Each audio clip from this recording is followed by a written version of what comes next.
Let's start question number 6 on section 5.2, and for this problem, I'm given a pair of equations, and I need to determine whether the lines are parallel, perpendicular, or neither. Now, when you're given two equations here, so I have 2x plus 5y equals 7 and 4x plus 10y equals 2, if the two lines are parallel, then they will have the same slope.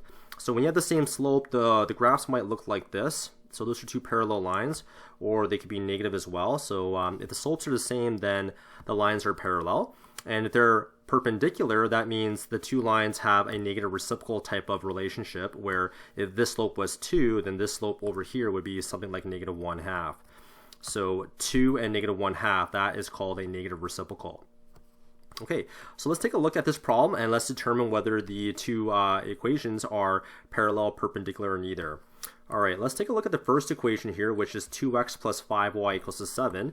This is essentially an algebra exercise where you need to isolate for the y term here. So if I do that, I have 5y equals 2, and then I take this 2x, which is positive, and I move it to the other side. And if I move it to the other side, it becomes negative 2x, and then the 7 remains the same as positive 7. After that, you can divide both sides by 5. And if I do that, then these 5's will cancel off, and then you're left with a y on the left-hand side. And then we have just a negative 2 and a 5. So this will be negative 2 over 5. And then I have an x plus 7 over 5. So that's my equation written in slope-intercept form. So let me just kind of rewrite this over here as y equals to negative 2 over 5, x plus 7 over 5. Okay, so that's it for the first equation. Now let's move on to the second equation, the one now I'm highlighting in green there, and we need to figure out what the slope of that line will be. All right, so I need to isolate for the y term, so let's just leave 10y alone. And then I have this 4x. If I move it to the other side, it becomes negative 4x. And then this 2, which is positive, remains the same as positive 2. After that, I would divide both sides by 10. And if I divide both sides by 10 here, then those 10's will cancel off, giving you a y on the left-hand side. And then if I have negative 4 divided by 10, so let's just do this on the side here. Negative 4 over 10, if I reduce that fraction there, it's going to be negative 2 over 5.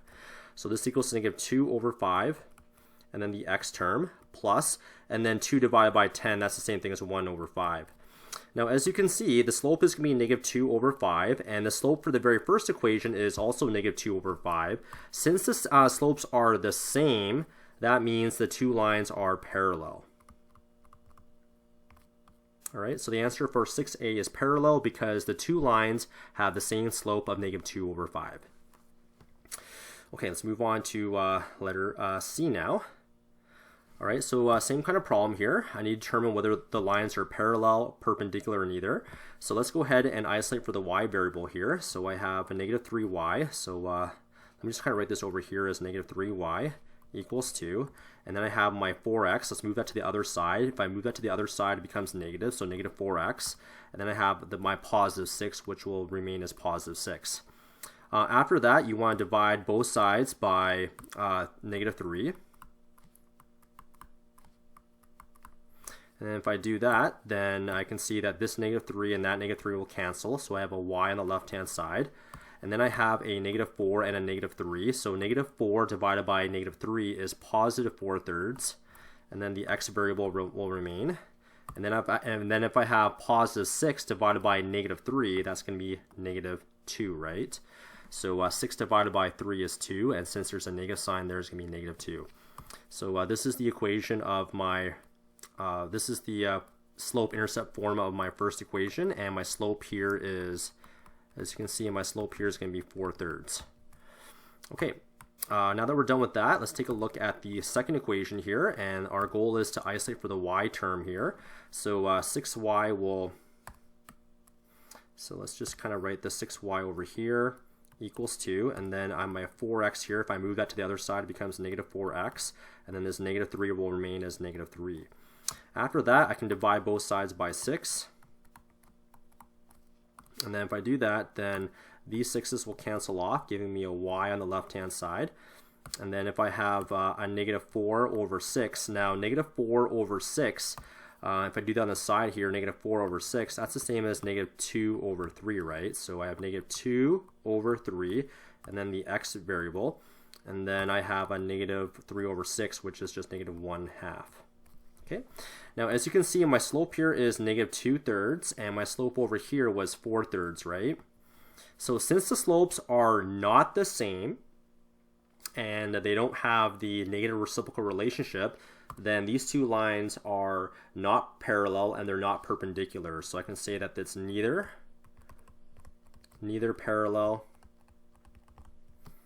or perpendicular, and that's the symbol for perpendicular there, and that's because the slopes are completely different. They're not the same, and they're not opposite. They're not negative reciprocals either. So it's neither parallel or perpendicular. Okay, so move on to letter E now. Letter E. So one more problem where we need to determine whether the relationship is parallel, perpendicular, or neither. So let me go ahead and isolate for my y variable here. So if I do that, I can write this as negative 3y. And then my 4x here, I can move that to the other side. If I move that to the other side, that becomes negative 4x. And then this positive 5 remains as positive 5. After that, I can divide both sides by negative 3.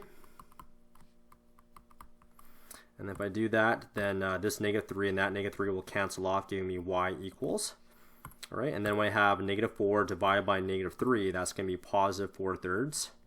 And the x variable will remain.